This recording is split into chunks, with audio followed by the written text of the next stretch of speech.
Kidney ఇబ్బంది పడకుండా ఎలాంటి ఆహారపు జాగ్రత్తలు తీసుకోవాలి డాక్టర్ గారు? ఏం ఆహారం తినాలి, ఎవరు తినాలి? ఒకసారి మనకి 2 ఉన్నాయి వీటిల్లో. మనం ఒకటి kidney health tips. Kidney health tips అనగా అసలు మనము కిడ్నీ ఇబ్బంది పడకుండా ఏమేం జాగ్రత్తలు తీసుకోవాలి అనేది ఆహార పదార్థాల్లో ఒకటి. వాటిల్లో అతి ముఖ్యమైనటివి మనం అవాయిడ్ చేయగలిగినటివి high protein diet, very high protein diet అనగా ఎక్కువ మాంసకృతులు తినడము.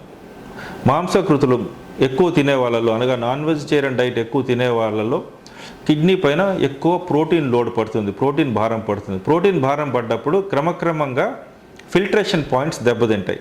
కిడ్నీల్లో ఫిల్ట్రేషన్ పాయింట్స్ దెబ్బతిన్నప్పుడు ఈ ఆల్బ్యూమిన్ పోవడం కానివ్వండి, తర్వాత వాళ్ళు క్రమంగా కిడ్నీ ఫెయిల్యూర్లోకి వెళ్ళేదానికి అవకాశము ఏర్పడుతుంది. సో మనము ఎక్కువగా నాన్ వెజిటేరియన్ తీసుకోవడం అనేది కిడ్నీకి అంత మంచి ఆహారము కాదు. రెండవది వాటర్ తక్కువ తాగడం.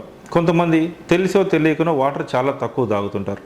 మన శరీరంలో కిడ్నీలు పూర్తి స్థాయిలో పనిచేయడానికి కనీసము మనకి ఎప్పుడైతే 1.2 లీటర్స్ నుంచి 1.5 లీటర్స్ వరకు యూరిన్ తయారవుతుందో అది శరీరంలో ఉండే వ్యర్థ పదార్థాలన్నింటినీ వ్యర్థం అంటే వేస్ట్ ప్రోడక్ట్స్ అన్నింటినీ బయటికి తోసేదానికి అవకాశము ఉంటుంది.